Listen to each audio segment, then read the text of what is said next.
Hey there, realtors and clients. This is Scott Groves from the LendLA team. I got Justin Bale over here to my left and Arash Gezraseh over here to my right.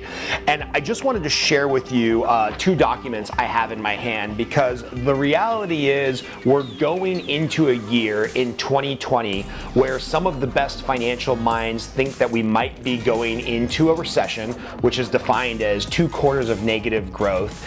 And let's be real, we're going to hear a lot of negativity on the news due to the presidential election. And at the end of the day, all of these channels that have a 24-hour news cycle know that the negativity sells. And so I have this Wall Street Journal article saved in my email and in my calendar. It pops up every July or August of every year. And this is from July 11th, 2011, and the article is titled, "A Home is a Lousy Investment. Today's young people would be foolish to imitate their parents and view home ownership as one of the cornerstones of personal financial freedom." So, if you were coming out of the Great Recession in 2009, property values had pretty much bottomed out by 2010, 2011. If you took this advice, and by the way, the Wall Street Journal is a publication that I like.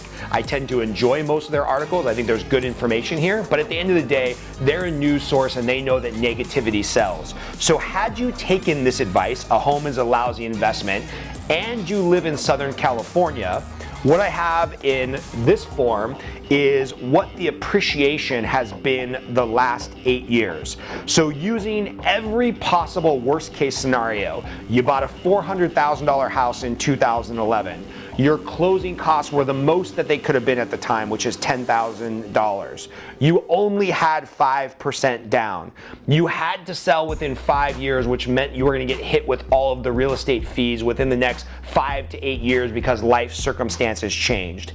If you did all of those things and it was as expensive as possible, what you would have done is ended up with a house in today's dollars, today's value, that's worth about $630,000. So, had you listened to the Wall Street Journal and every other publication in 2011 that was telling us a home was a horrible investment and the market was falling and everything was horrible, you would have missed out on $230,000 of net worth appreciation.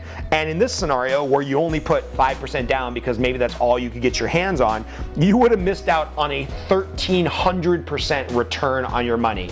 And I just want to start planting the seed with our clients and our real estate partners that we need to remember that buying a home is a long-term investment. Going into the end of this year, next year, there's going to be a lot of information on rates going up, rates going down. There's going to be a lot of negativity in the press as the existing president and those running for president start to fight with each other and debate with each other.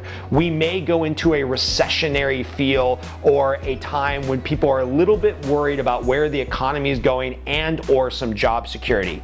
But what we have to remember is, other than the recession in 2009, which was caused by the housing bubble, housing tends to do very well in recessionary periods. When there's recessionary periods, people get a little bit scared about what's going on in the stock market. A lot of money comes out of the stock market, goes into the bond market and into housing, and that causes interest rates to come down a little bit and housing prices to appreciate a little bit. So I just want to remind our clients out there, our referral partners, those realtors that maybe want to forward this video to their clients, don't fall into the negativity news trap.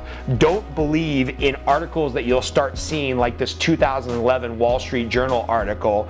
The truth is, if you're buying a primary residence, it's a long-term hold, you need a place to live, you're going to get the tax write-off of the interest and possibly the property taxes.